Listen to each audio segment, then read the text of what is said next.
Hello everyone, and welcome to Wisdom and Wealth. Many of our viewers are over 40, like us, and have likely experienced the topic we'll explore today. We're here to help you navigate the complexities of life with clarity, compassion, and a touch of humor. Today, we're diving deep into a topic that touches us all, especially as we navigate the later chapters of life: anxiety. It's that uninvited guest that often shows up in the quiet moments, in the space between activity and rest. Before we get started, if you are ready to learn ancient ideas from Buddhist philosophy, please like this video so that others can also learn about it.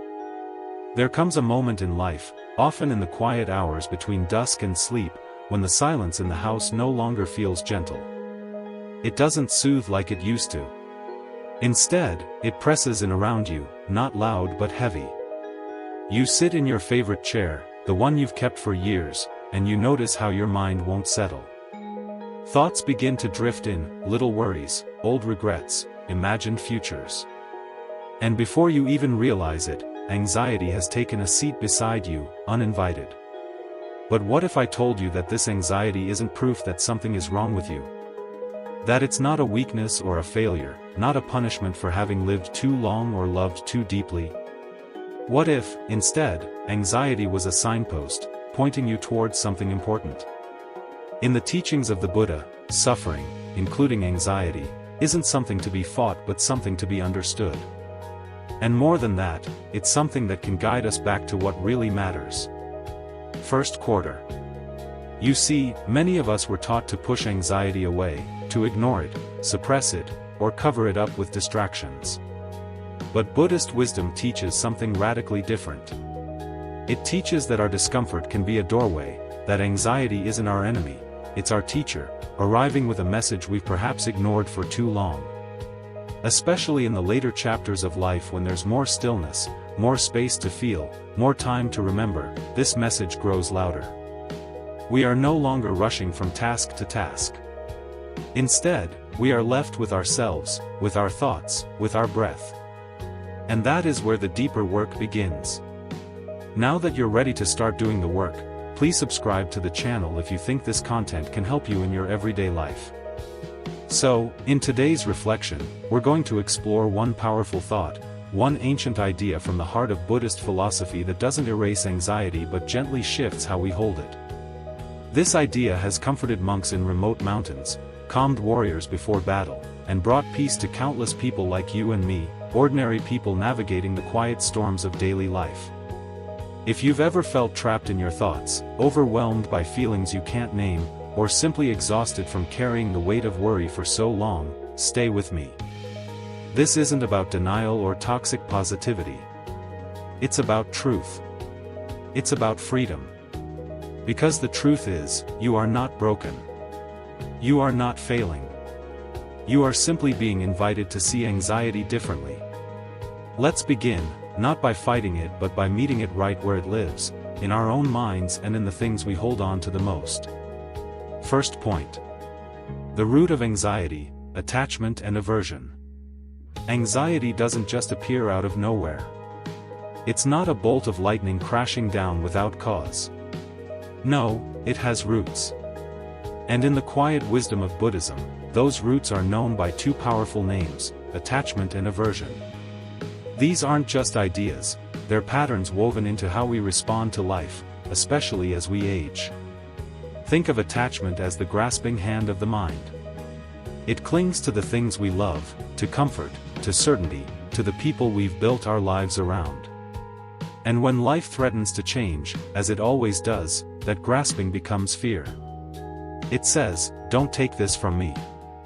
On the other side is aversion, the part of us that pushes away what we don't want: pain, loss, illness, loneliness, even the idea of growing older.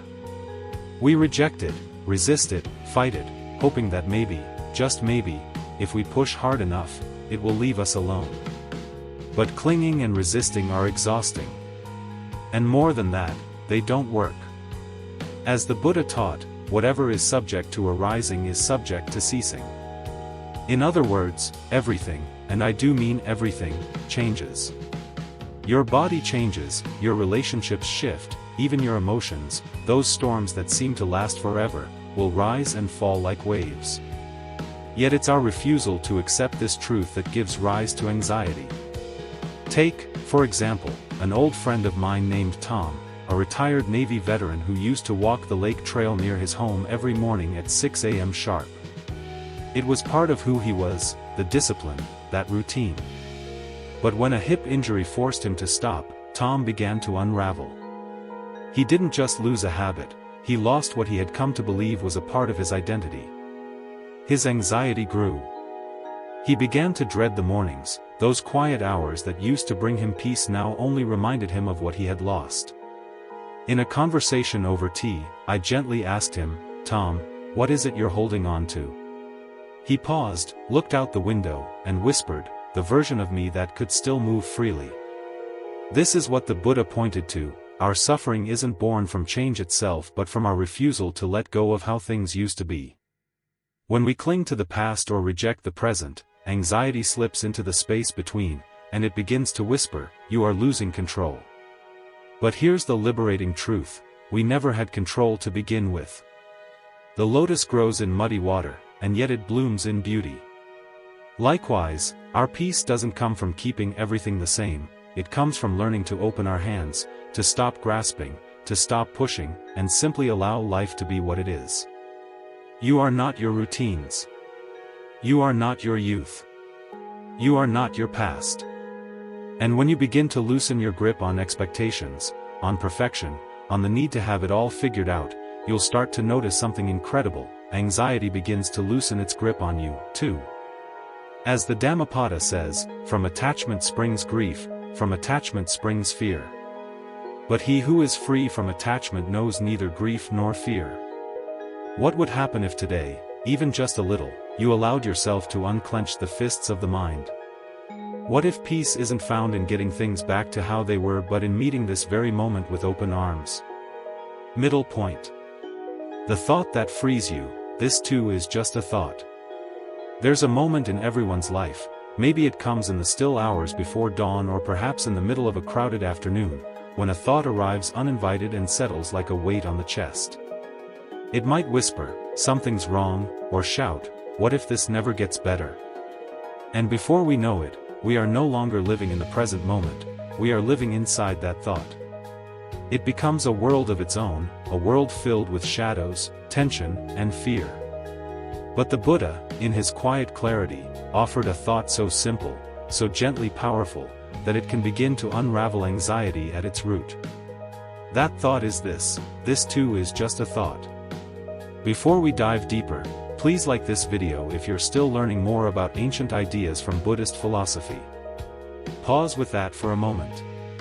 Not every thought is true. Not every thought is worthy of your trust. Some are echoes of old fears.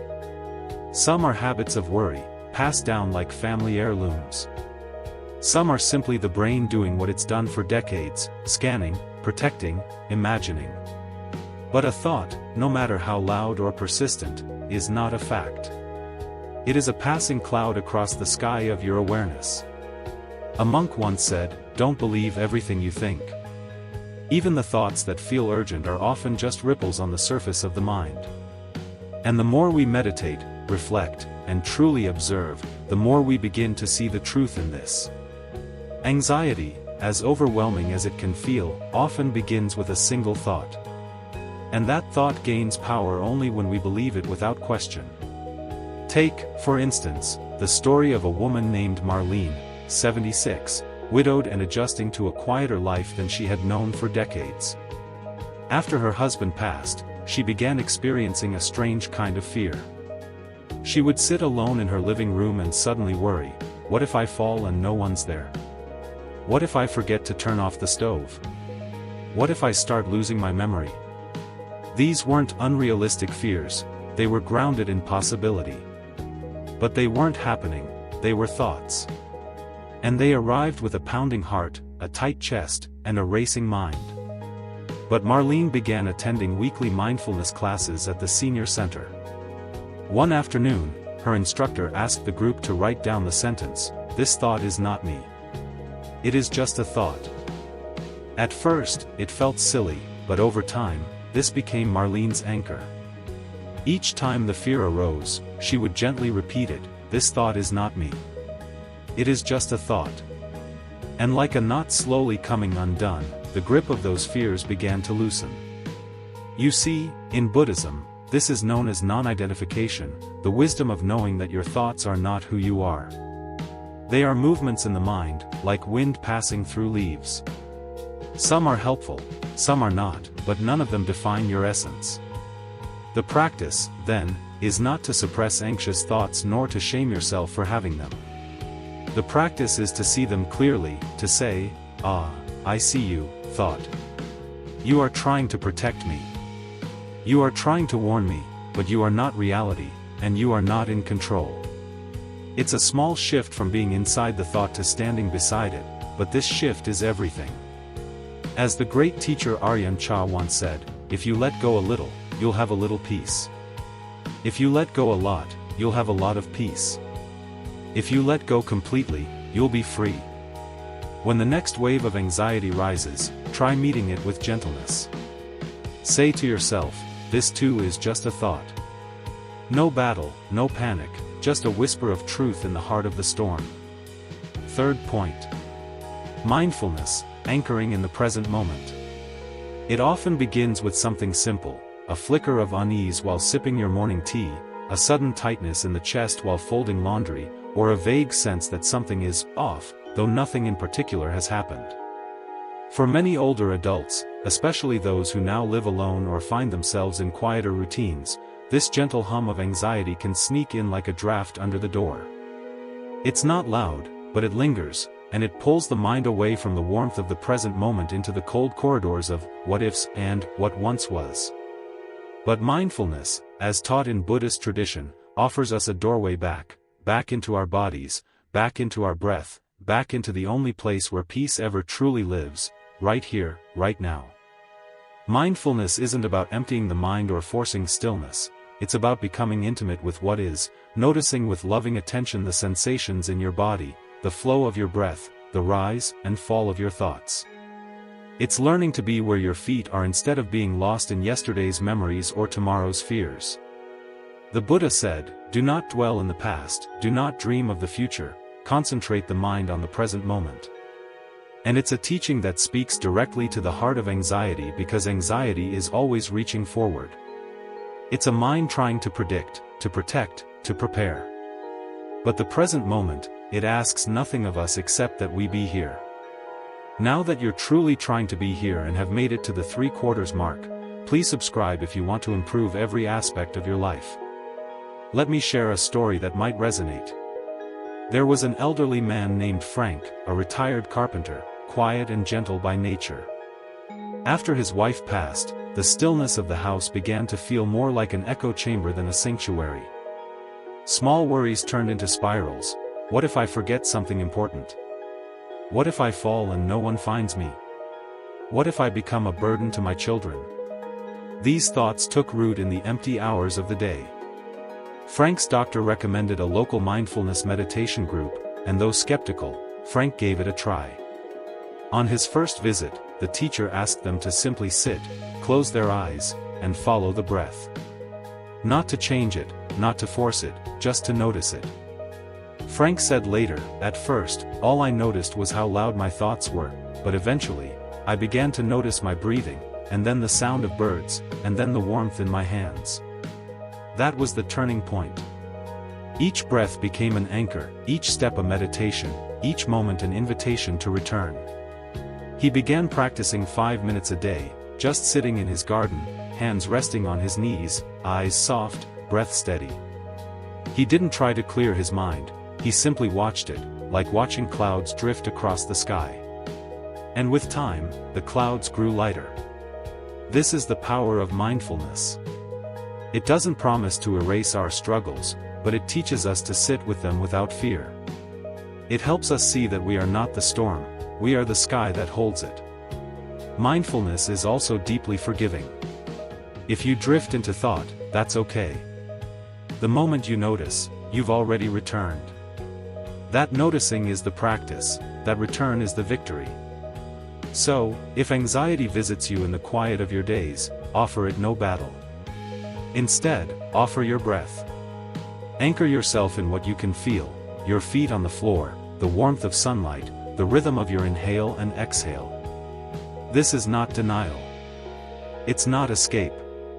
It's a sacred act of returning. A Zen master, Thich Nhat Hanh, reminds us, feelings come and go like clouds in a windy sky.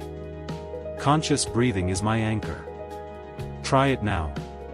Take a breath. Feel it travel through your nose. Feel your chest rise. And as you exhale, whisper to yourself, I am here, and here is enough. Fourth point.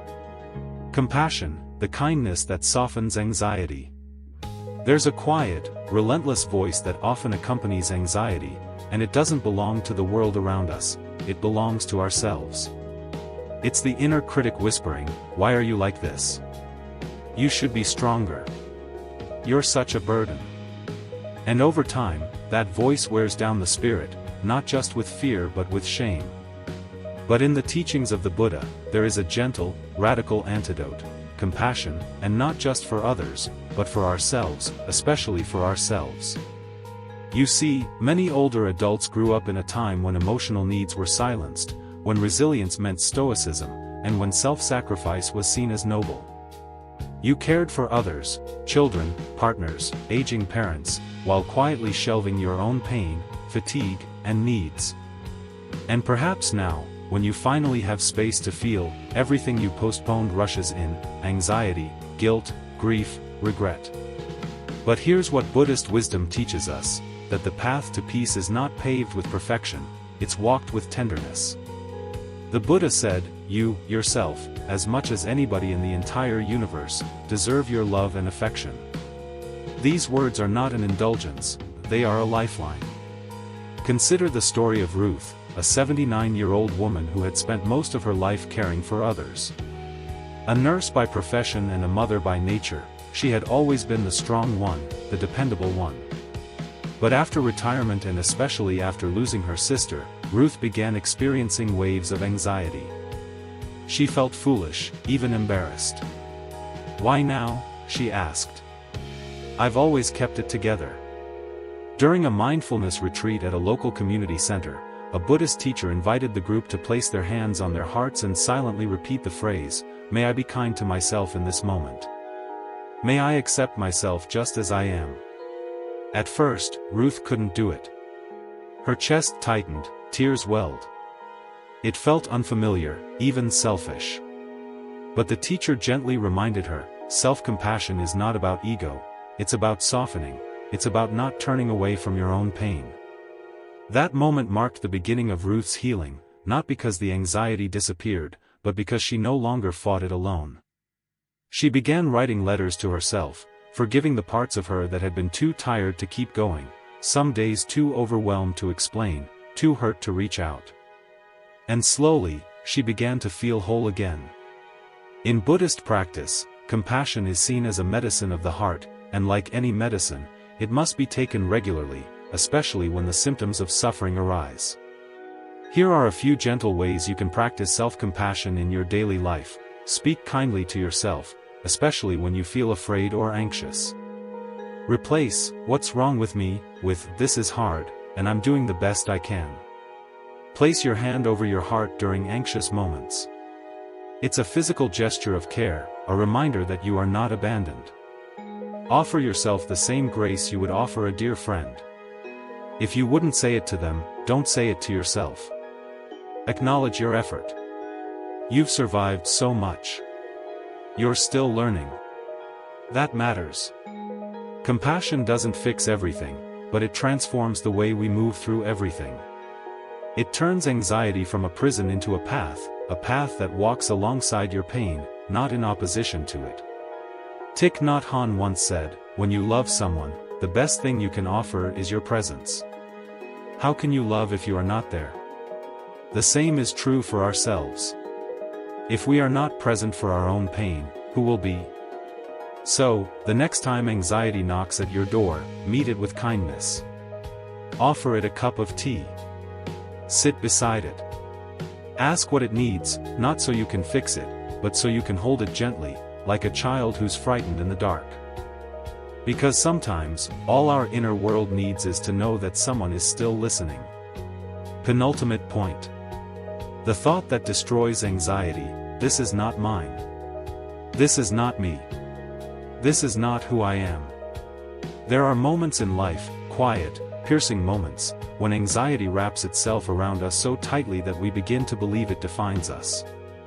The rapid heartbeat, the spinning thoughts, the inattention, they start to feel like who we are rather than something we're experiencing. And in those moments, it's easy to whisper, "I am anxious," instead of seeing anxiety for what it really is, a passing cloud, not the sky itself. But over 2,500 years ago, the Buddha offered a profound teaching that can unhook us from this suffering, a thought so simple, yet so powerful, it can dissolve the grip of anxiety like sunlight dissolving fog: this is not mine. This is not me. This is not who I am. This phrase is not meant as denial, it's meant as liberation. It doesn't push anxiety away with resistance, it gently releases the false belief that you are your suffering. In the Buddhist text Anatalakkhana Sutta, the Buddha teaches about non-self, the idea that we are not the thoughts, feelings, or sensations that move through us. Just as the sky is not the storm, we are not our anxiety. When we cling to fear, thinking it is part of our identity, it gains power. But when we say, "This is not me," we remember our true nature, vast, peaceful, unbound. Let's bring this into a real-life story. Meet Walter, an 82-year-old widower who had been battling anxiety ever since his wife passed away. He described it as a gnawing feeling in his chest, a sense of dread he couldn't name. It would come and go, but when it was there, it overtook everything, even his sense of self. "It feels like I'm disappearing into the fear," he once said. One afternoon at a local mindfulness group, the instructor led a meditation based on the Buddha's teaching of non-identification. She guided them through waves of sensations and emotions, softly repeating the phrase, "This is not mine. This is not me. This is not who I am." Walter sat quietly, hand over heart, repeating the words in his mind. As the tension in his chest began to loosen, something shifted, not all at once, but enough that he could breathe a little deeper. In the weeks that followed, Walter began using this practice daily. When anxiety showed up, instead of fighting it or collapsing under it, he would acknowledge it gently. "Ah, here it is again," then breathe and remember, "This too will pass. This is not who I am." And each time, the storm grew a little less fierce. The beauty of this teaching is that it doesn't promise the disappearance of anxiety, it offers freedom within it. The Buddha never said we wouldn't experience fear or sorrow, but he did show us how not to suffer unnecessarily because of them. Let's break the phrase down: "This is not mine." This means we don't own the emotion. It's not our possession. It's not something we have to protect or defend. It's just something arising, like a wave on the ocean. This is not me. This points to the deepest truth: we are not defined by this emotion. We are not broken. We are not flawed. We are the observer, not the turbulence. This is not who I am. Our identity is not made of fear, anxiety, or sorrow. Beneath all of it is our awareness, still, compassionate, steady. If you try this the next time anxiety visits, simply pause and say, "This is not mine. This is not me. This is not who I am." You may notice something remarkable: the emotion may still be present, but its power to define you begins to fade. You shift from being inside the storm to being the sky that holds it. Thich Nhat Hanh once said, "Feelings come and go like clouds in a windy sky. Conscious breathing is my anchor." And so it is with this thought: it becomes a lighthouse in the fog, a compass when you're lost in your mind. And the older we grow, the more this becomes not just helpful but essential, because aging brings new uncertainties, unexpected loneliness, changing bodies, and the inevitable goodbyes.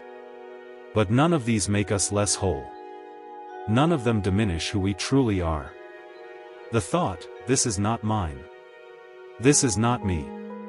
This is not who I am isn't just for moments of panic, it's a mantra for liberation, for reclaiming your space, for remembering your essence, peaceful, aware, eternal. Because in truth, you were never your anxiety, you are the calm that remains when the wave recedes, you are the sky that holds every passing cloud, you are still here.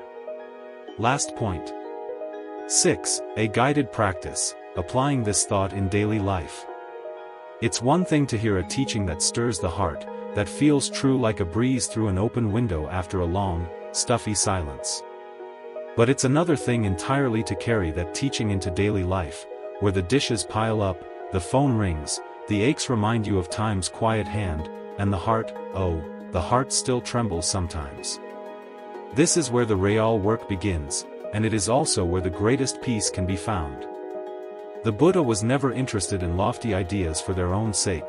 His wisdom was always meant to be lived in the marketplace, in the home, on the path through the forest. Before we reach our last point, please like this video if you're still learning more about ancient ideas from Buddhist philosophy. And so, this phrase, "This is not mine. This is not me.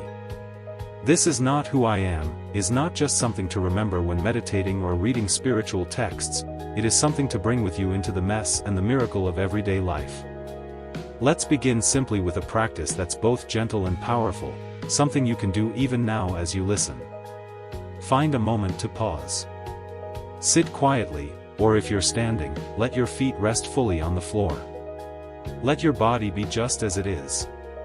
No need to force anything. Breathe in slowly, and then breathe out just as slowly. Allow your breath to be like a soft hand on your back, grounding, reassuring. Now, call to mind something that's been causing you anxiety. It could be a small worry that lingers like background noise, or something larger, a decision, or regret, a conversation that still echoes inside you.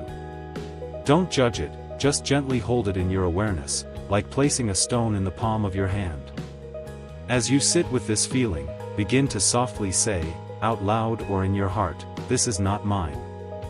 Pause, let that land. This is not me. Pause again, feel the distance opening between you and the emotion. This is not who I am. And breathe. With each repetition, feel the grip loosen, maybe just a little at first, maybe more.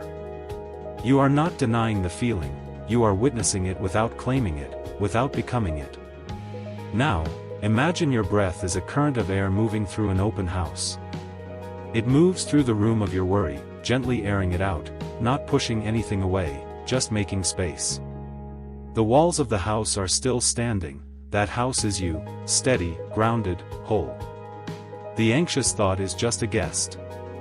It might stay for a while, but it doesn't live there, and it doesn't own the keys. This is the power of the practice.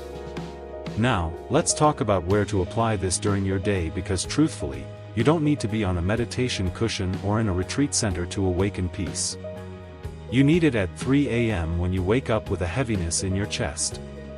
You need it when your grown child hasn't called in weeks, and you start to wonder if you did something wrong. You need it when the ache in your joints reminds you that time is passing and that not everything is in your control. In these moments, don't reach for perfection, reach for presence. Breathe in. Say gently, "This is not mine." Breathe out. "This is not me." Breathe again. "This is not who I am." Then return to whatever is in front of you, washing the cup, folding the blanket, petting the dog, listening to the sound of the wind through the trees outside your window. In this way, the practice becomes seamless, not a separate act, but a way of walking through your life. And here's the beautiful part, the more you do this, the more your nervous system begins to understand, you are safe now. You are not trapped in the past. You are not drowning in what-ifs. You are right here, breathing, alive, whole. Thich Nhat Hanh once wrote, "The present moment is filled with joy and happiness." If you are attentive, you will see it. This phrase, "This is not mine. This is not me. This is not who I am," is a bridge back to that joy, a quiet invitation to remember that the real you has never been broken by fear. So, the next time anxiety shows up, don't run, don't resist, welcome it like a visitor you no longer fear. Offer it a seat. Look it in the eye, and remind both of you, this is not who I am. Because who you are is stillness beneath the storm, space within the noise, and love always love, holding it all. So, if you've made it here, quietly listening, heart open, perhaps even a little softened by the journey, I want you to pause for a moment. Just breathe. Because what you've heard today isn't just a teaching, it's a doorway, a gentle hand on your shoulder, reminding you, anxiety is not a failure. Outro. It's not proof that something is wrong with you. It is, in many ways, a sacred call, asking you to look more deeply, to release what was never yours to carry, and to come back home. The Buddha never promised a life without storms, but he gave us something more powerful, the tools to remain steady within the storm. And one of the most life-changing tools is this thought, this is not mine. This is not me. This is not who I am. Repeat it as often as you need, when the silence feels heavy, when the night is long, when your chest tightens with worry, speak it with tenderness, not resistance, because it is not a weapon, it is a balm. And maybe, just maybe, as you keep practicing, you'll begin to see anxiety not as your enemy but as your teacher, not something to run from but something that reveals your strength, your resilience, your incredible capacity to return again and again to peace. So, I leave you with this question, dear friend, what would your life look like if you stopped clinging to what doesn't serve you and started listening to what brings you home? If this message touched your heart, I invite you to share it in the comments. Your voice, your story, could be the light someone else needs tonight. And if you'd like more reflections like this, grounded in Buddhist wisdom and spoken straight to the soul, don't forget to subscribe to our channel. Before you leave, please take the time to subscribe to the channel so that you can come with us and navigate the complexities of life with clarity, compassion, and a touch of humor. You'll always be welcome here. Until next time, breathe deeply, walk gently, and remember who you truly are has never been broken, just waiting to be remembered.